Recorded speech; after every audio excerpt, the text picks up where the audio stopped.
Depuis la nuit des temps, on cherche un sens à notre existence. C'est la grande question humaine. Mais aujourd'hui, cette quête millénaire, elle se heurte à un rêve fou, un rêve bien de notre époque. Celui de devenir éternel grâce à la technologie. Alors, que se passe-t-il? Allez, on plonge dans ce sujet qui est franchement fascinant. Et tout part de là, de cette question immense, presque vertigineuse. Qu'est-ce que ça veut dire vivre?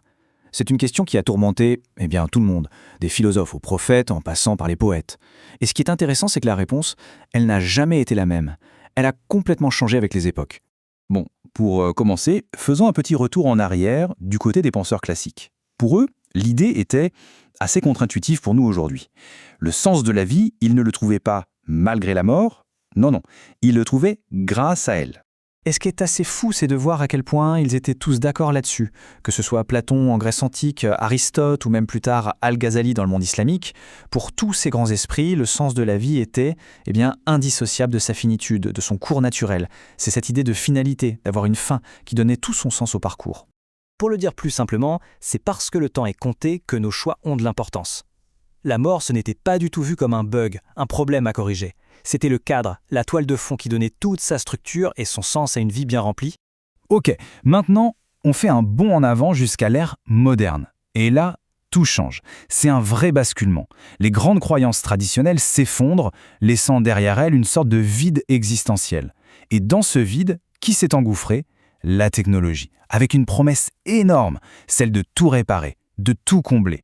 Et bien sûr, comment ne pas penser à cette phrase ultra célèbre de Nietzsche? Quand il dit « Dieu est mort », il met le doigt sur quelque chose d'essentiel pour cette époque. Sans les grands récits, qu'ils soient religieux ou autres, pour donner un cap, un sens commun, on s'est retrouvé un peu perdu, face à une crise de sens, le fameux nihilisme. Alors, on en revient à notre question du début. Qu'est-ce que vivre? On a vu que dans le monde classique, la réponse était claire. C'était une question de vertu, de but, de trouver sa place dans un ordre plus grand que soi. Mais une fois ce grand cadre éclaté, la question elle-même a muté. Elle s'est complètement transformée Pour devenir ceci. Et là, c'est un changement radical. Le focus n'est plus du tout sur la qualité de la vie, mais sur sa quantité. Le nouveau grand projet, ce n'est plus de bien vivre, mais simplement de vivre le plus longtemps possible, de repousser encore et encore l'inévitable. Le philosophe Heidegger a mis un mot là-dessus. Il a appelé ça l'arraisonnement. Il explique que le problème, au fond, c'est pas les outils technologiques eux-mêmes. C'est la manière de voir le monde que la technologie nous impose. Une vision où la vie n'est plus un mystère à accueillir, mais un problème technique à résoudre, un projet à maîtriser de A à Z. Sauf que, il y a un contre-argument massif à ce rêve de contrôle total. Un argument qui ne vient pas de la philosophie, mais de la biologie la plus fondamentale.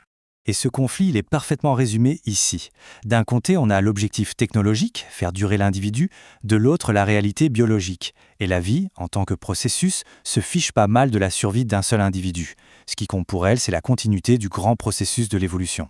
En fait, la mort n'est pas une erreur de la nature. C'est tout le contraire. C'est un mécanisme absolument central.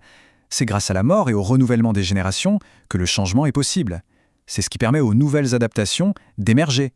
Bref, c'est le moteur du dynamisme de la vie. Si on enlevait la mort de l'équation, on obtiendrait une stagnation totale, un arrêt sur image biologique et sociale. Ok, poussons le raisonnement jusqu'au bout. Imaginons un instant que ce rêve se réalise. Quelles seraient les conséquences concrètes? C'est là que le château de cartes s'écroule. Pour visualiser ça, on va s'appuyer sur ce modèle. C'est un peu notre feuille de route pour comprendre ce qui se passerait. On y voit la tentative de remplacer le désordre créatif de la nature par un ordre numérique supposément parfait. Alors regardons ça de plus près, niveau par niveau. Alors, tout en haut, le premier niveau, le chaos. C'est la conséquence directe de la fin de la mort. Une surpopulation galopante, une course effrénée aux ressources qui s'épuisent, l'écosystème entier, privé de son cycle de renouvellement, devient extrêmement instable, au bord de la rupture. Face à ce chaos, quelle serait la réponse? Le niveau 2, la stabilité artificielle. Pour gérer cette situation, il faudrait mettre en place un système de contrôle absolu. La vie deviendrait programmée, gérée, fini la spontanéité, fini le dynamisme naturel. On entre dans un monde statique, sans surprise, et donc sans véritable possibilité d'évoluer. Un monde devenu stérile. Et enfin, le troisième et dernier niveau, l'effondrement. Parce que, évidemment, ce contrôle total n'est qu'une illusion. Ce système hyper rigide dépend entièrement de technologies qui peuvent faillir, de ressources qui ne sont pas infinies. Il devient cassant. Et le jour où il se brise, et il se brisera, l'effondrement sera total. Il laissera derrière lui un monde en ruine, incapable de se régénérer. Ce qui nous laisse avec une question finale. Si l'immortalité, c'est la stagnation, alors est-ce que la mort n'est pas en fait une condition indispensable à la vie elle-même? Peut-être que la vraie question n'est pas comment vaincre la mort, mais plutôt comment vivre pleinement, comment donner du sens à nos vies, justement parce qu'elles sont finies.